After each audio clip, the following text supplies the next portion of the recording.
What's going on there? RC race fans. John from Hatlap RC. This time we're doing something a little different. We're looking at an on-road car. So this is the, it's from HPI Racing. It's the HOONICORN. Ken Block's iconic four-wheel drive, classic Mustang, twin turbocharged thing is just an absolute beast. So this is just basically a recreation, 10th scale, on-road race car, again from HPI. This is four-wheel drive as well. So before we get into the actual review, if you're unsure of who Ken Block is, and he's this guy right here, he's a rally driver. That's what he does. But he does a lot of cool-ass videos. If you've never seen any of his videos on YouTube of all the drifting and all the crazy stuff he does, you definitely need to check that out. 100% need to check it out. It's amazing. He also has, Monster and Ford are his sponsors, and he also does... what is this, the Ford Fiesta or whatever, a little rally car. I have that one too. That's the A-scale HPI Flux. It's an older car. So, again, if you're not sure and you want to check that stuff out, definitely pop on YouTube. If you're a car guy, you will absolutely love the real version Ken Block ripping through the streets of like London, and I forget where else he goes, but he like jumps a train. I mean, there's just all kinds of I can't believe the skill that it would take to be able to drive the way that he drives. So. Definitely check that out, as well as like BJ Baldwin's pretty cool, Robbie Gordon's pretty cool. There's a couple cool guys that you can go on and watch. So back to this review. So this is the box that it came in. It's the RS4 Sport 3. This is a brushed version, non-brushless. It's ready to run. Comes with four batteries, as well as a charger and a 2,000 mAh battery pack, which is going to get you a whole like 7 minutes of runtime. So. It's got sealed Metal Gear diffs, shaft-driven four-wheel drive, officially licensed wheels, which they get torn up pretty quick, as you can see here. So I can't imagine what it would cost to replace these. I don't know if you just keep painting stuff, gold, or what you do with them as they start getting destroyed. So it's a long picture of the truck, or the car, I mean. Same basically thing. Oh, here we go. We got a little more information on this side. So... starting over here, silicone oil-filled threaded shocks. It's got an adjustable battery box, fully adjustable, accepts a wide variety and configurations. Durable diffs. It's waterproof. Electronics allow you to drive in wet conditions like rain, snow, and mud. Shaft-driven four-wheel drive. The back, the front, it's basically the same thing. So, oh, look at that. There's the real Ken Block there. There he is. So, all right, get rid of that. So scale-wise, if you're like a 10th scale kind of guy and you like the Tamiya TT02s and things like that, it's basically the same exact size. I mean, if you look wheel to wheel down in there, if you can see, I mean, we can make it a little easier for you guys, but you can clearly see that it's the same sized vehicle, maybe a little bit, maybe a little taller, a little wider than the TT02. But I just brought that out for some scale. It's relatively 10th scale, relatively on-road style, same concept. Body's really nice. It's actually pretty good plastic. I mean, the sides there's not much to it, but the majority of it actually is pretty stout, and we have smacked it into quite a few things. Actually, right here was completely dented, and I had to push it in. Now, a lot of this stuff is all just stickers, so you can actually see that it's just nothing but a sticker there. Even like all this carbon fiber, this stuff on the hood, everything is a sticker except for these black and gray here. So everything else is a sticker. This cutout around the wheels is actually the way Ken Block's actual car is, so that's not modified. You will see some pins here. I don't know if you can see the pins. One there, one there, one there. This vent is actually separate, as well as this whole back piece here, which you can see like...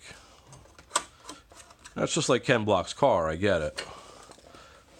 Same thing. Okay, and then in the front, it did have a big, long spoiler that came out flat and came all the way out to like here. But we were just hitting every single piece of anything on the ground with it, and it wasn't working all that well. So I actually ended up cutting it back a little bit, so that way it doesn't, just destroy the body within seconds. And then, of course, we got the, the air cleaner motor section here. Windows are grayed out. Bottom, basically pretty simple. It's just a flat chassis, solid A-arms. Looks like dog bones for all 4 steel dog bones, maybe. Almost looks like a CVD in the back, but I believe that they're just all 4 dog bones. Alright, so let's get the body off. Let's take a look. Now you will note, and I will show you with them on, but I did put in some $6 LEDs. I kind of did it myself. Just threw 2 whites in the front, 2 reds in the back there. And it just, classed it up for, I think they're like $6 on eBay. These body clips also didn't come with it. These are red. I put those on there. I think it came with black ones. So, body comes off. I have to make sure I detach my lights. Actually, no. This one I wired solid, so I apologize in advance for my stupidity. I have to put an extension on here, so I guess I can pull this off. So it's just wired straight into the receiver right now. So we can look regardless. So try to get the shadow off. So we got our antenna, our receivers down here inside this box. Our servo is mounted underneath of this way, and you can see that it just works like this. And I was having problems. I was getting rocks up inside here and stopping it from turning, like constantly, all the time. So I might try to come up with some little solution of just a little shield that doesn't interfere with the servo. But either way. So battery box wise, yeah, this little piece can come out and you can run the short batteries as well as long batteries. You can also run tall batteries. Might throw the weight off a little bit, but still the option is there for those who are looking for that. Shaft driven 4-wheel drive. It looks relatively easy to take apart and put back together again, but obviously I'll report back when I know better, when I break it and I have to take it all apart and put it back together again. So again, I said this is a brushed version. This is a 15-turn brushed on-off switch speed controller, which does have the stupid little jumpers if you want to run nickel metal hydride or lipo. I really despise this whole setup, realistically. But until it burns up and blows up, I'm not changing anything. Tire-wise, they're just like an on-road tire, and they basically come with 0 tread from the factory. So just driving it on my driveway for like 1 battery pack with my son, and we almost completely torched the tires. So, I'm not sure what to say about that because they have the rims glued to them, and I'm not sure if acetone would take this gold off if I try to swap the tires around. So, you know as well as I do, on-road tires, they don't last very long. They all end up becoming slick, so I have tons of them. So it doesn't come with this connector. This is an XT150. These are what I use. It actually came with, I believe, the Dean's connector. I think it was just a Dean's. One of something like this, I believe, is what it came with. And anything else we can say? So suspension, look how low it sits to the ground. You literally can't even get like a rock underneath of that thing. And I guess there is suspension, but it's just so limited, it is ridiculous. You also don't have a lot of adjustability here.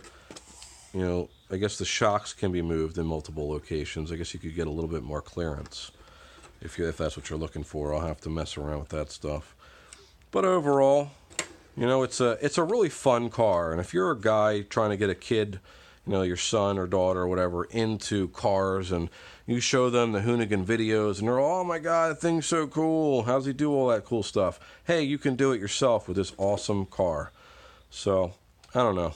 It's kind of where I went with it. I'm also a fan too, so I like having it as well. So the retail price I think I paid for this, and I bought it in the hobby shop, was $299.99. I think that's about the going rate online as well. And, let's put the battery in there real quick and just show you the lights. Also, there it goes.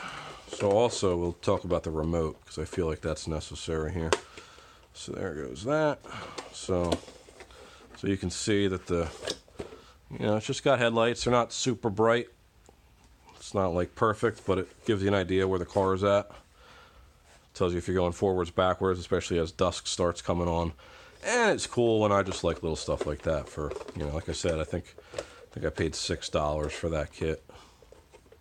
Took maybe a whole 20 minutes with a body reamer. And all I did, as you see on the bottom, is I just used Gorilla Tape and just kept the wires all out of the way. You know, nothing complicated. So let's turn that off, turn this off. And before we go, I want to talk about the remote. I really hate, and hate is a really harsh word. If I could come up with harsher words for YouTube, I would. I despise this style of radio. First off, what is up with this? My hand doesn't work, and I don't even have big hands. I can't imagine a big-handed dude. Not only that, but I mean, I guess, yeah, there's some more room, but if you have long, skinny fingers, maybe. So I really hate this whole design here.